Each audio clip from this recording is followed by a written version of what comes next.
Very carefully. Thank you, Eileen. Let me put the mic back. Yep, how's that, Amnon? We're good?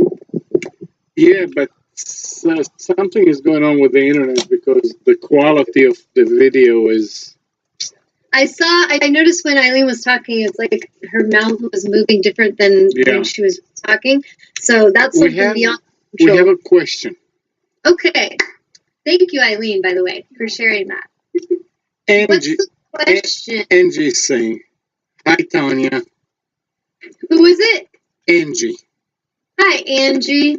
She said, I lost my son this year, and I'd like to know if you get any information about him. Also, if you can advise me of how to dream of him more often. I would like to communicate with him face to face more often, and if I am and not remembering, advise how to remember my dreams more often. I do ask him to come to me each night and ask my angels to help, but it's not happening often. Thank you. Okay.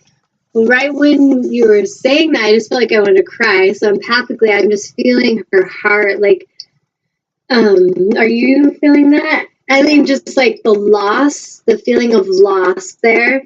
And I feel the first message I'm getting is from her child's message for her is to understand that there's really not loss from a spiritual level what he needed to go through in this life. We were just talking about this today.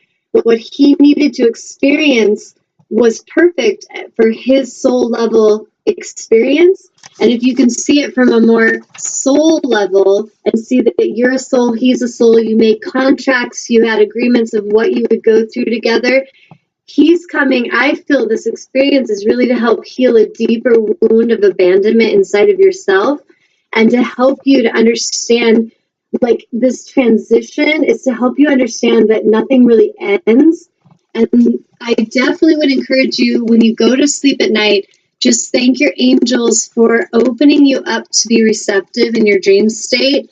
Talking to your son's spirit to just invite him to bring the messages that he may have, but to be open and relaxed about it. Sometimes when we're too desperate for it, we actually are creating a resistant wall because desperation is more of a fearful energy. It's a heavier energy. So if you can get into that space and thank your angels for healing the abandonment inside of your own heart, I feel that's really what's rising as an opportunity to heal in you. And then to thank your son for bringing you signs and synchronistic situations that you know will be from him. And when they start to happen, journal them. Journal, like, I was thinking of my son. I asked him for guidance or asked him to bring me a sign, and this thing happened. And I just felt like it was him. And start journaling those because I feel your son's soul is really going to help you with your spiritual awakening. Like his so-called loss, meaning in the physical form, what you miss of him is still spiritually with you. And so if you can try to not focus on the loss, but focus on the gift of this opportunity, focus on what is his soul helping wake up in you, then I feel you will have an amazing revelation, like an amazing shift will happen.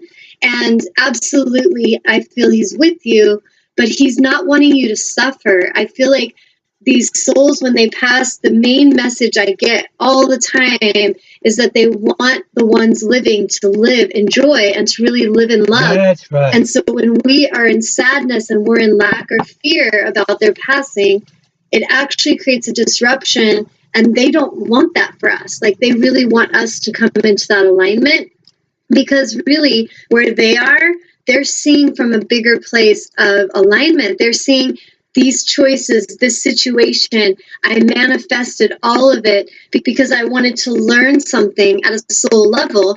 And for you to see that this situation in the movie of your life, your son leaving at this time, is a very strategic part of your movie for something deeper for your soul to develop. Does that make sense? Does she have any feedback from that? No, okay. Not yet, but give it a minute. Okay. Well, if you want to write in what you're feeling on that, Angie, feel free to write in. But I would feel, hey, it's 555. You should go check out that number, Angie. Like if you go and type in on your phone, like Google search spiritual meaning of 555 and read the Joanne Sacred Scribes site on the meaning of that number, I feel there's a message for you right there. What do you think? I think so. It just seriously, right then, I'm like, oh, 555. So go and research that and know that that is your angels bringing you a message, Angie, right then. Okay? And it's all about life change.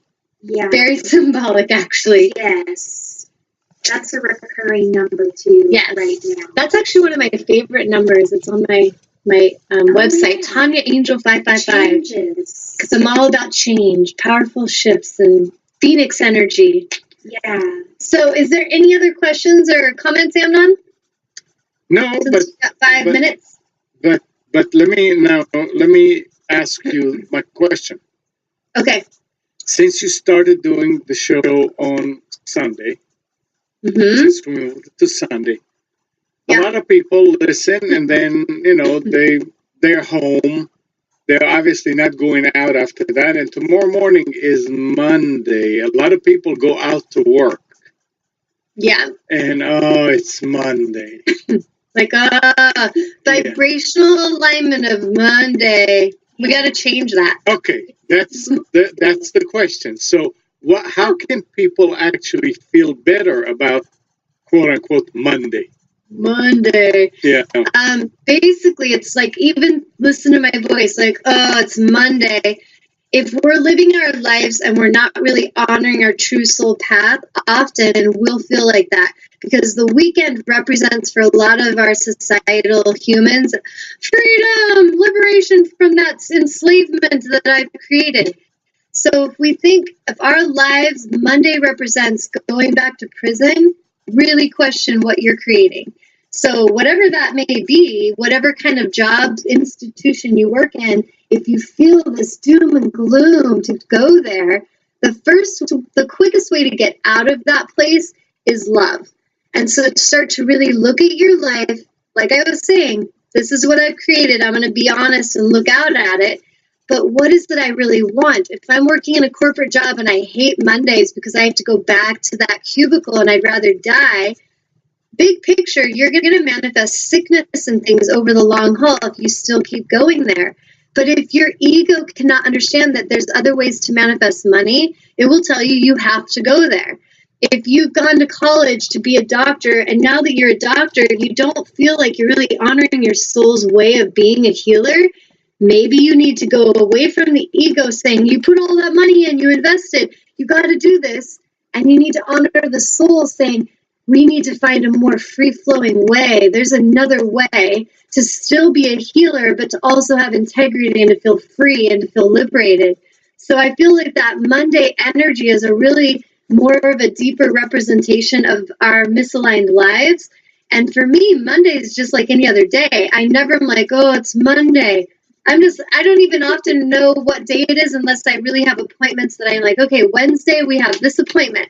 But big picture, every day is a magical day for Tanya, because every day represents a new opportunity to serve.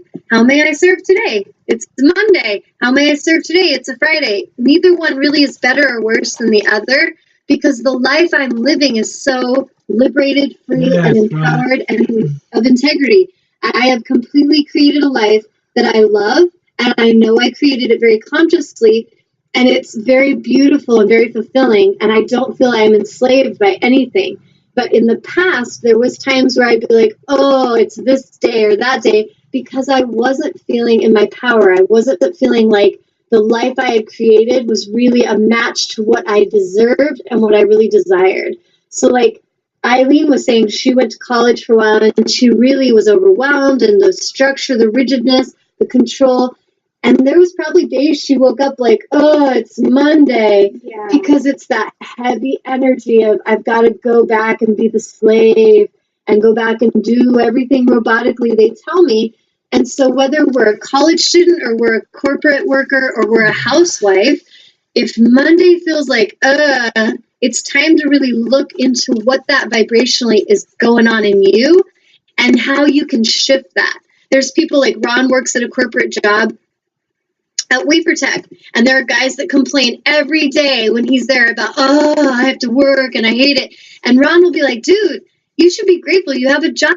Like, I get to work here, I work really hard, and then I have a family I can go spend time with, and I have the money to do things I want. Like, he is excited to be there because he knows it helps to fuel things he wants in his life. Because he has that attitude, he gets through anything. They could have chaos break out in that fab, he will handle it. But a lot of the guys going hate their job. They talk about the hate of their job. They doom and gloom energy, and they manifest problem and problem and problem after problem. So really, it's not about the day. It's not about the job. It's about you. It's about your alignment, your vibrational alignment, your knowing your self-worth, and you're having the courage to create a life you actually love and are proud of. And if you do that, every day will be magical. I promise you. So what do you think about that, Amnon? No, I love it. I mean, that's what I was waiting for you to say. Yay! By the way, we have a reply from Angie. Okay. And Angie says, "Thank you, Tanya. You picked up on my emotions correctly, and your message I felt helped. it. Boom. And your message helped so much. You are right, and I'm going to look at the 555. I get signs often. Nice. It doesn't surprise me. I connect with the number 4 and the letters J, A, C, and M regarding most people I know. Thanks again for explaining my situation on a soul level. I needed to hear that. Tearjerker. Thank you, Tony. Yes, and I want to tell her, really allow that feeling that's happening in you right now. Like, really embrace the tears. Really give permission to let that energy move out of you, because it's a grieving process, and that's a human thing. That's important to do. But once you let it move through you, let yourself have permission to move forward. Like, a lot of humans, when they lose someone, they feel a guilt to even be happy. There's like this guilt of, I just laughed and I feel bad. I shouldn't be laughing. I lost my child. And so it's almost like a thing that we're taught that if we really love people, we should really suffer because the loss of them. It couldn't be further from the truth. In truth, the freedom and looking at this soul, your child's soul, as he is free to expand and explore in new ways, and he could come back to you if he wants to. If you want him back and he wants to come back, you will manifest that. So instead of looking at it as it's over and it's the end, look at it like a new door is open for him spiritually, and he is expanding. And trust that that expansion is something that he needed and something that's teaching you. So this whole fear of death and the connection and the attachment we have with each other, it's really important that we learn not to be so codependently attached. And a lot of souls will consciously choose to leave in these ways to help wake that up in us, so that we really can honor the journey. We can honor the fact that the soul is expanding, and that soul loves you, and your source and your angels love you, Angie. So you have not been abandoned, and you never will be. But some part of you has believed in that through like lifetimes, I'm sensing, of abandonment. And this is an amazing opportunity for you to heal that. And if you feel like you need a helper, contact me. If you need to do a clearing, we can do that remotely. But if not, talk to your angels and work with them and trust that they will bring you everything you need. Kind of like Eileen was saying, if you get an intuition that you need something, go to the ones you feel a strong connection that can help you, because it's going to do wonders for your shifting. And I really feel this sense of loss in him is actually a beautiful gift that one day you'll see. Right now, maybe not so easy to see. Kind of like when I had lost my dad to suicide, I was pissed. I felt hurt. I was wounded. I had abandonment issues. And back at the time, I didn't really have anyone explaining it to me at a soul level, but I had to figure that out myself. And when I did, and I could look back at that time, I now call it one of my most beautiful times of awakening, because my dad's spirit helped me so much to move forward. I feel like a movie that just came to me that Spirit's saying that you should watch, Angie, is Brother Bear. It just popped in my head. So if you get the feeling that that resonates, go watch Brother Bear and trust that you're